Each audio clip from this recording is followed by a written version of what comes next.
This is Nick. This is Jack. It's Wednesday, Ceviche Wednesday, October 9th. And today's pod is the best one yet. This is a TBOY. The top 3 pop business news stories you need to know today. And we just touched down in lovely Los Angeles. Lovely, Jack. Looking fantastic over there. Is it gluten-free? Are you going gluten-free on this trip?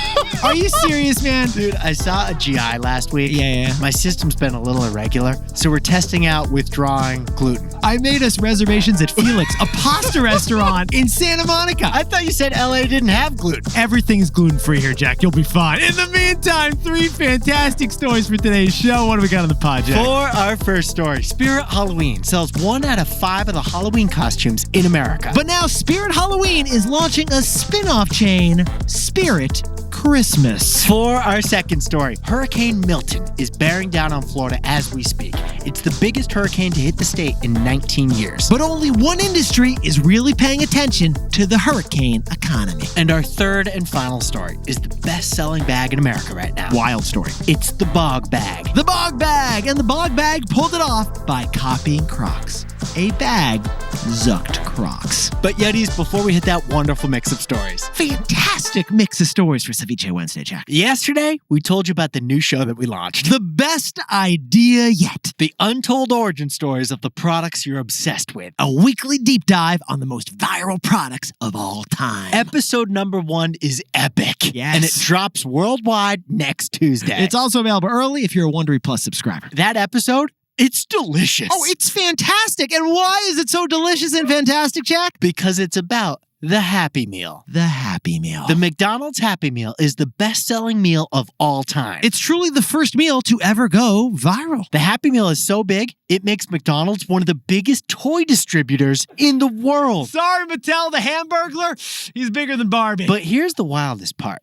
The Happy Meal was actually invented by a mother of 5 in Guatemala. That's right. In this story, we look at the Happy Meal, which wasn't the work of Ronald McDonald. It wasn't Grimace. It wasn't some R&D lab over at corporate. No, the Happy Meal was invented by the owner of Guatemala's very first McDonald's. A mom of 5 who looked at the restaurant and its customers different than any other McDonald's executive. It's an incredible, it's a shocking, no one knows about this true story. And it's episode 1 of our new show, The Best Idea Yet. The McDonald's Happy Meal. The first episode of our new series drops next Tuesday. So make sure to click the link in today's episode description to follow and subscribe to the show. Or, honestly, you could give us 5 stars already and a rating and review. We're happy to take it even if you haven't heard it yet. Yeah, let's round up on that one. Not too shabby. Click the link in today's episode description so you can listen to the best idea yet. In the meantime, we've got 3 fantastic stories for today's T-Boy, Jack. Let's hit it. No gluten. 15 years before this song, 2 boys from the Northeast met in a dorm. They had an idea that caused a cultural storm. It's the best one yet, but the best is the norm. Jack, Nick, that's it. I don't even think they need to practice. 50%, that's a fat tip. T-Boy City on your at-list. If you know, you know, cause we ready to go. We can't wait no more, so just start the show. Start the show. For our first story, Spirit Halloween is making its scariest move yet. Spirit Christmas. Can Spirit's unique retail model work for a completely different holiday? Whew, that is the question. But yet, Jack, I'm checking the calendar here, and October 9th, that means 22 days to Halloween. Costume anxiety is kicking in. Yeah, you got some freaky FOMO. Are you going as a sexy spreadsheet, or are you going as Frank from finance? Or the werewolf of Wall Street. I know what you're going as this year, Jack. What? A Cookie Crisp Creeper. But Moody's reports that Spirit Halloween sells 16% of all Halloween costumes in America. That's like 1 out of 5 costumes. That's not big market share. That is monster market share. And in just this year, Spirit Halloween opened 1,500 locations of their store. That is the most ever for this pop-up retailer. Jackie, sprinkle on a little more scary context, please. 1,500 Spirit Halloween locations is 3 times as many locations as Whole Foods.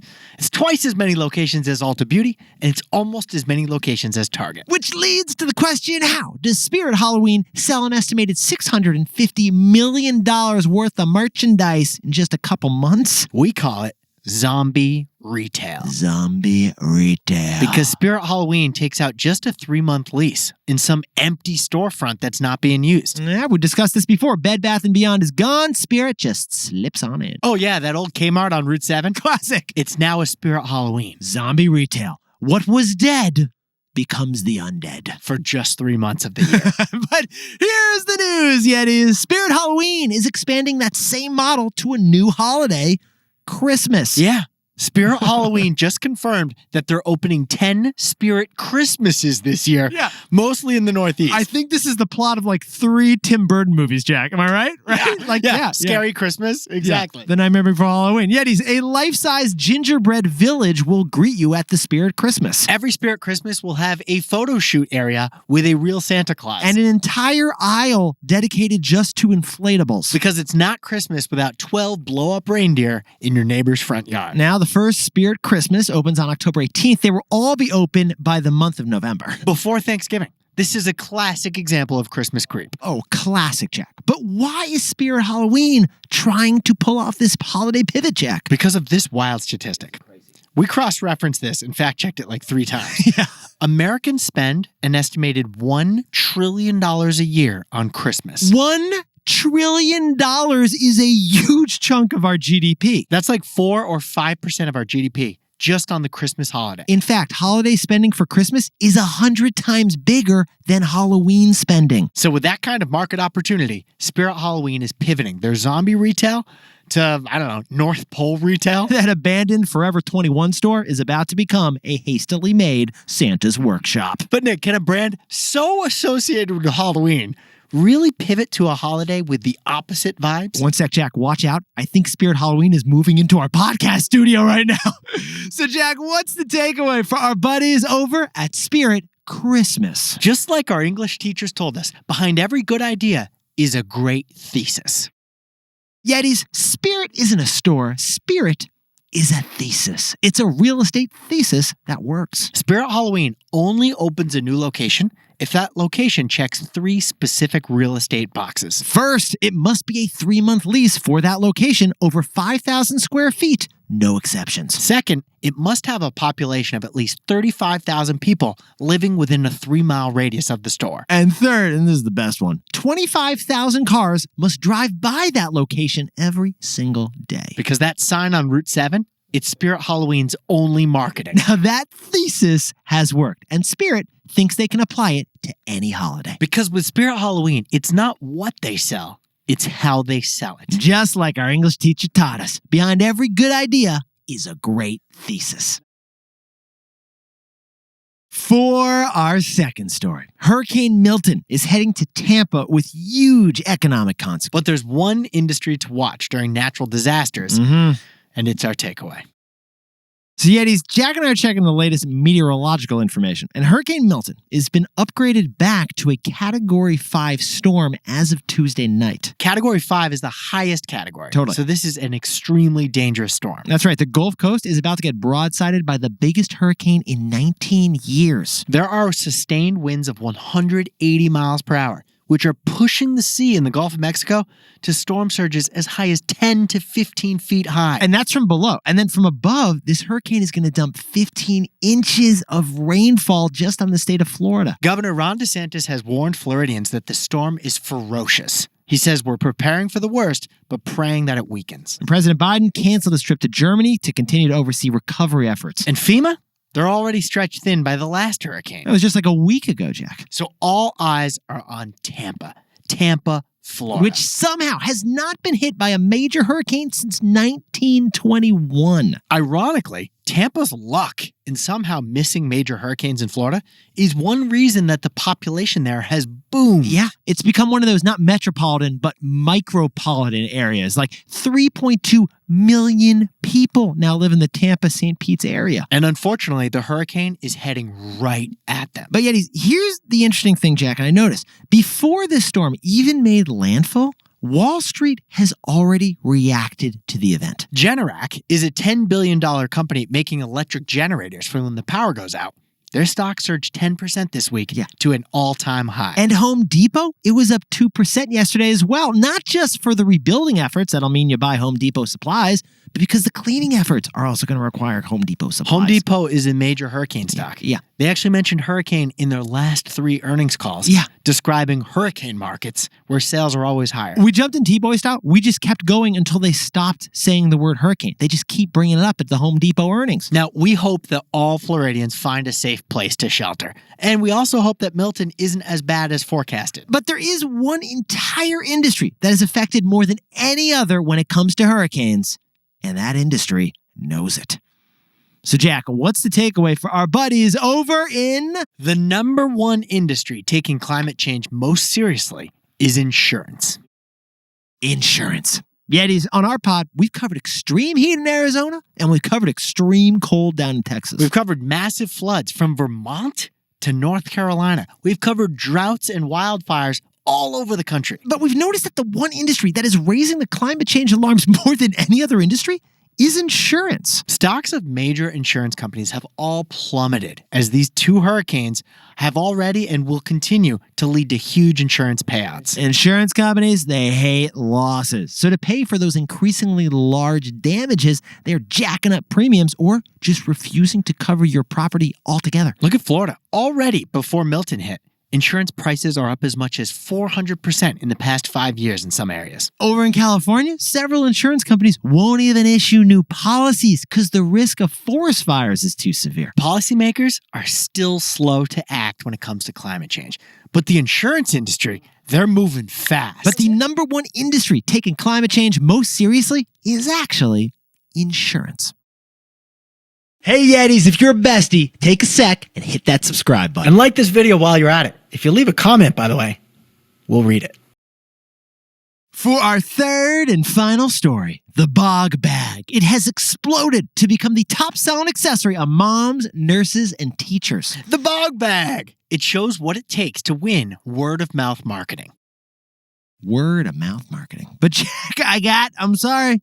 I got a confession to make. You got a confession too? I am drowning in those canvas bags that you get for free. You can't buy a cute top without them handing you a canvas tote bag. I've got about 17 of them. Oh, you know what I do? You know what I do, Jack? Well, actually, we have a tote bag of tote bags. That's what we got, I do too. When we go to people's houses now for parties, I just leave them in the house. Other people's houses, I leave them as a surprise. We've stashed all our canvas bags into one drawer because we can't throw them away. We feel bad because they were given away to us for free like a gift. But you recently made a change, which has to do with our story. Our go-to bag at our household is the Bogg Bag. Yeah, Yetis. The Bogg Bag is basically the Crocs of bags. If you know someone with a lime green Stanley tumbler, yes, you do. They probably have a sunshine yellow Bogg Bag. It is rugged. It's a plastic tote bag. It's got holes in it, but it sits upright. It's perfect for the beach. Like if you got dirty stuff in there, you can hose it down right afterwards and it's dry just like Crocs. Like we said, it's like Crocs mixed with a Birkin bag. But here's what we found fascinating about this story.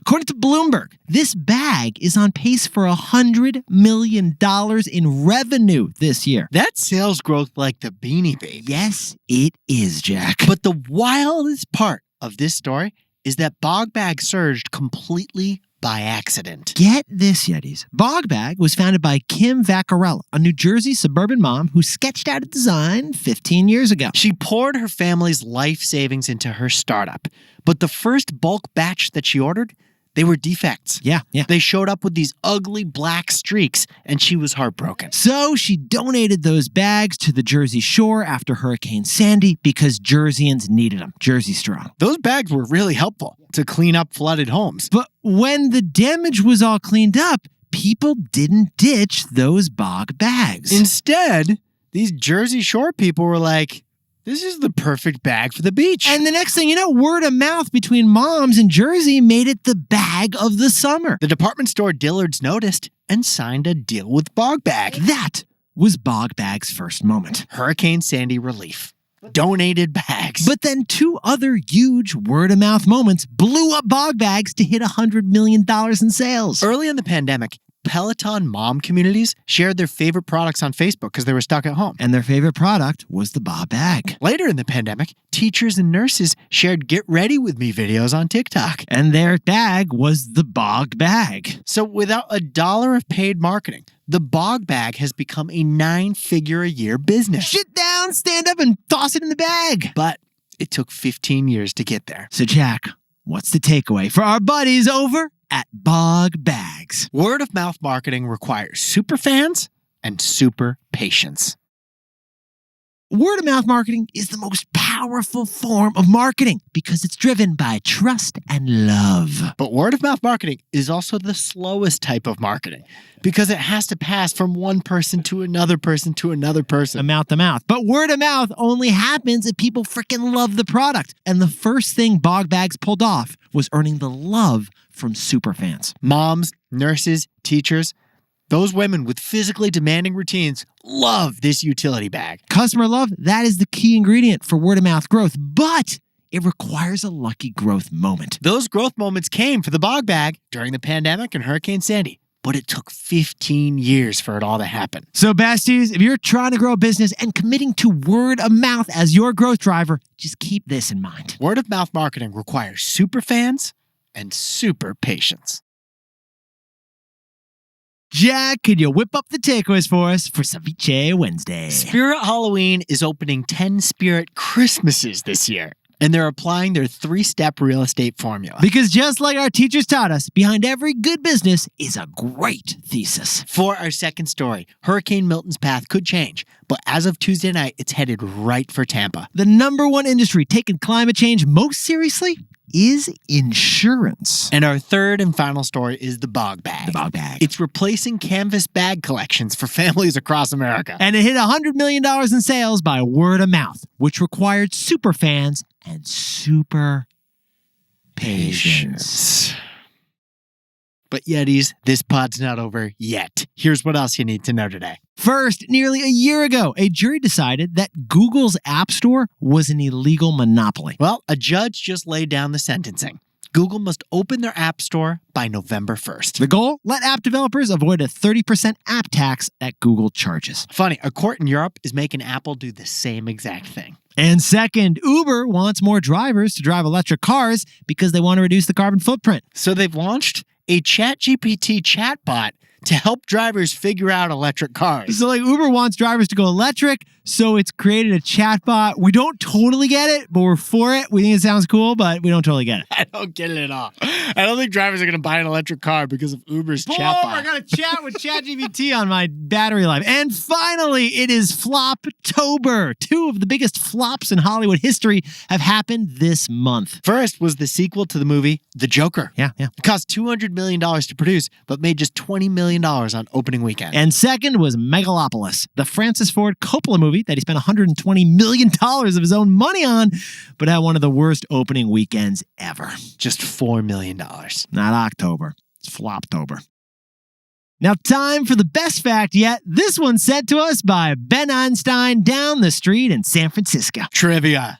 What is the best-selling product of all time? Okay, what product has sold the most number of units of any product in the history of things? You ready for it? Hit me, Jack. The Bic pen.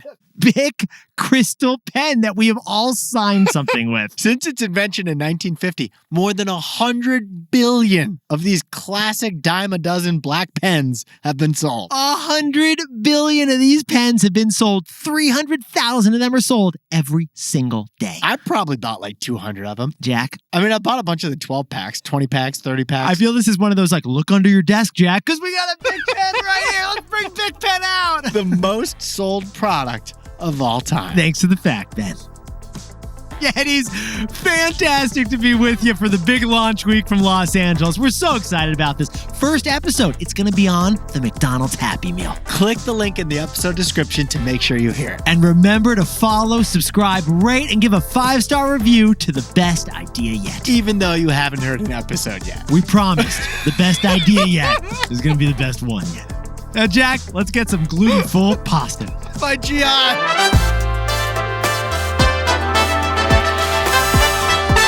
And before we go, congratulations to Samir and Sonia down in Atlanta, Georgia, who just got down on one knee and got engaged. Happy 6-year anniversary to Mike Payne in Olympia, Washington, who's celebrating with the love of his life. And Mary Pizzaminti in Brighton, Michigan, just had their second grandson, Miles. Miles was born, and she is one happy grandmother. And happy 18th birthday to Griffin Brandon in the Woodlands, Texas. And Izzy Rudolph over in San Francisco is the corporate queen with the birthday of the best day. Happy birthday, Izzy. And to anyone else celebrating something today, make it a TBOY. Celebrate the wins. This is Jack. I own stock of Crocs and GNRC, and Nick and I both own stock of Apple.